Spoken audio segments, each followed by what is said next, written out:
بسم الله الحمد لله والصلاة والسلام على رسول الله محمد بن عبد الله وعلى آله وصحبه وعلى ما بعد أبولي وانكي ربينك سبحانه وتعالى إسان خيري الرد والقان خيري وليادة كيسن إرى ربينك سبحانه وتعالى نها تاسس إن شاء الله سجنتا كان كيستي كتا كان كيستي أجرتي نكاها أجرتي كيستي وان درك أمتا إكيسا واي أجرتي ولي يوكا أمو أجرتي إنتو إنت لتك نكاح قلو قبا كدرسو إن كإتئانو إن نجتشو ولله لجتشو طبعا نكاحني شروط قبا أركان قبا كنين إن شاء الله كتا أداكي ستي نلا الله يربي إن شاء الله ربي إتينو هاقو وليين يوكا أمو abbaan intala yookaan ammoo ka isii nikaaha godhuu qabu agartee jiraachuun dirqama tartiibni isaallee shari'aa islaamaa keessatti kakaawwame jechuudha nikaahni ammoo waliyyi malee hin ta'u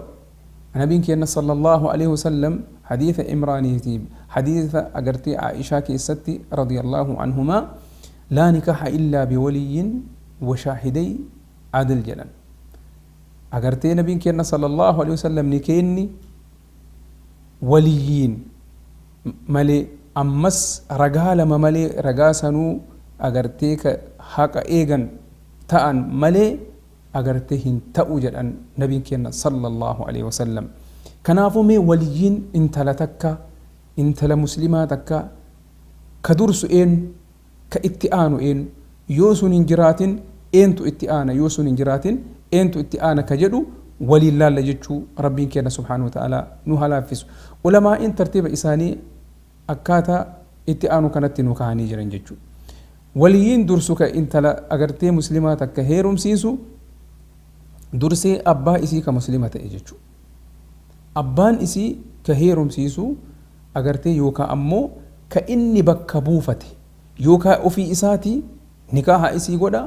yookaan ammoo namni inni bakka buufate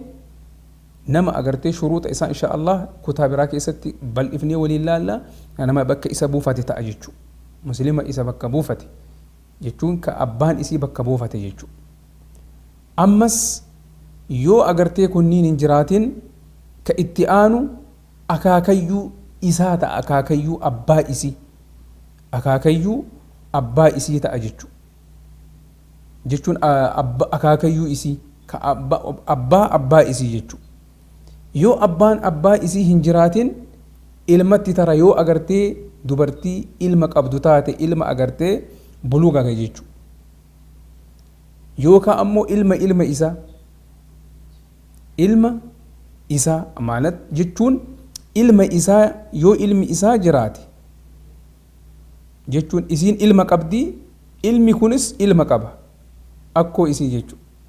haala kanaan yoo kunniin hin jiraatin eenyutti tara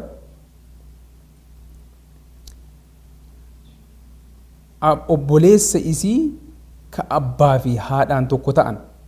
obboleessa isii ka abbaa fi haadhaan tokko ta'an yoo inni hin jiraatin obboleessa isii ka abbaa qofaan tokko ta'an obboleessa isii yoo obboleessa isii shaqiiqni hin jiraatin obboleessa isii ka abbaa qofaan tokko ta'an yoo agartee jarri hin jiraatin ilmaan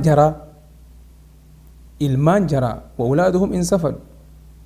ilmaan isaanii ilmaan obboleeyyan isii jechuu akka reefii tartiiba reefii kenneen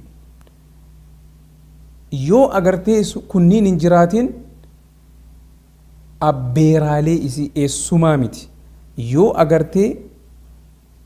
jarri hin jiraatin abbeeraalee isii ta'an jechuudha abbeeraan ka dursu abbeeraa shaqiiqa abbaa isii ka abbaa isiitiin abbaa fi haadhaan ka tokko ta'an abbaa fi haadhaan tokko ta'an yoo inni hin jiraatin shaqiiqni hin jiraatin abbeeraa isii ka abbaa isiitiin abbaan qofa wal gahan abbaan qofa tokko ta'an jechuudha yoo agartee inni jarri hin jiraatin ثم أولادهم انسفلوا يوج أبيرالين انجراتين ترتيب مكران ديما يجو إجولي إساني تأنجج ثم عمومة الأب أكو مري في جنة يو أغرتي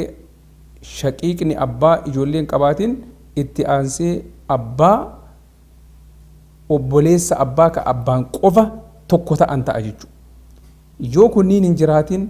agartee maalti as-sulxaanu